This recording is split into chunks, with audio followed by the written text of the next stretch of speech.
The Frankfurt Ledger. Nathan Trentham stood in a quiet living room in Wimbledon, listening to a woman who had not slept properly in 4 days. Her husband, Richard Hale, had been due to give evidence in a fraud case the following Monday. On Thursday evening he had left the office as usual. He had not come home. "He was handling something he wouldn't tell me about," she said. "I thought it might be another woman, but it didn't feel like that. It felt like he was afraid."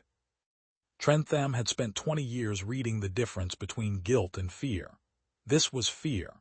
He took the usual steps: office, colleagues, phone records, the thin paper trail that always existed if you knew where to press.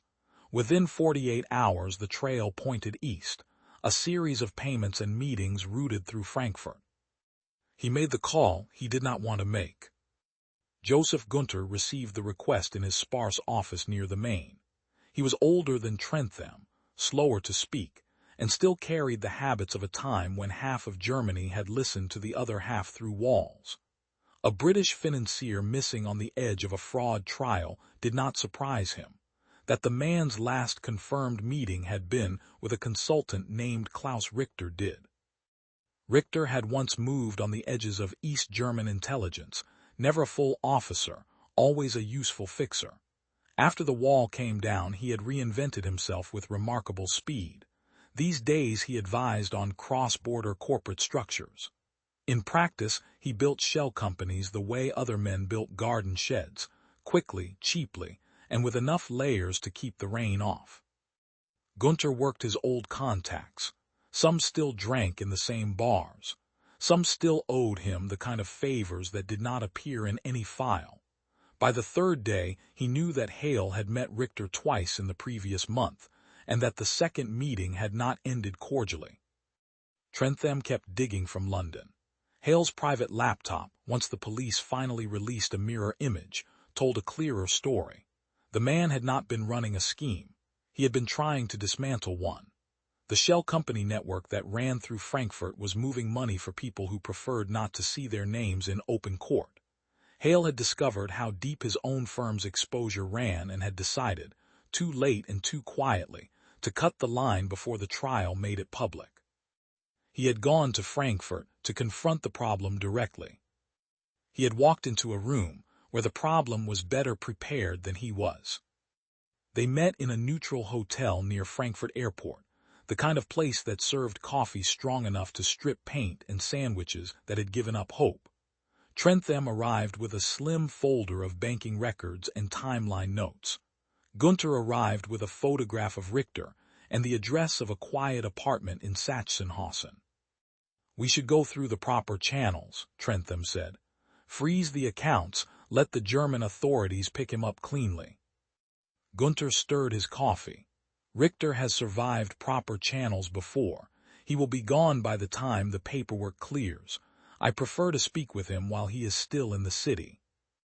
They sat with the disagreement between them for a full minute. Then Trentham closed the folder. "You take Richter, I'll take the banks.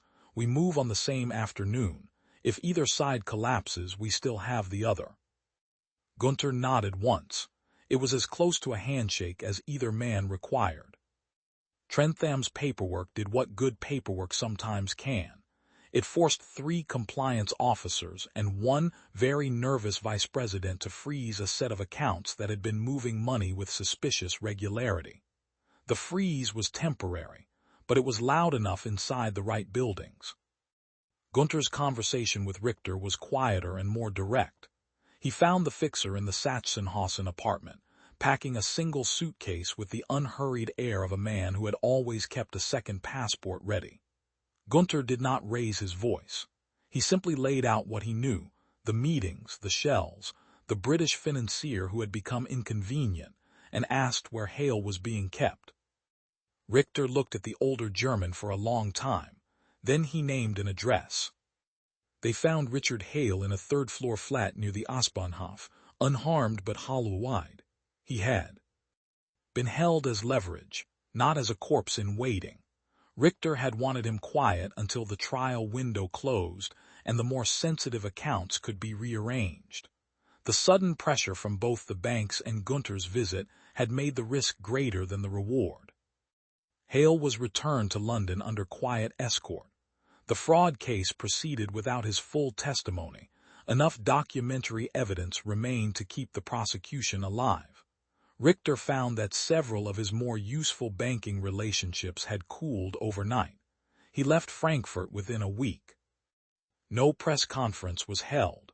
No headlines named the two men who had closed the gap between London and Frankfurt.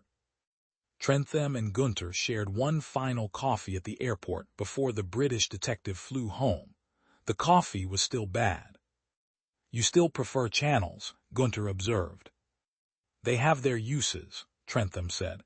"So do people who remember how the old systems worked." Gunther almost smiled. Facts remain facts, governments come and go. They parted without ceremony.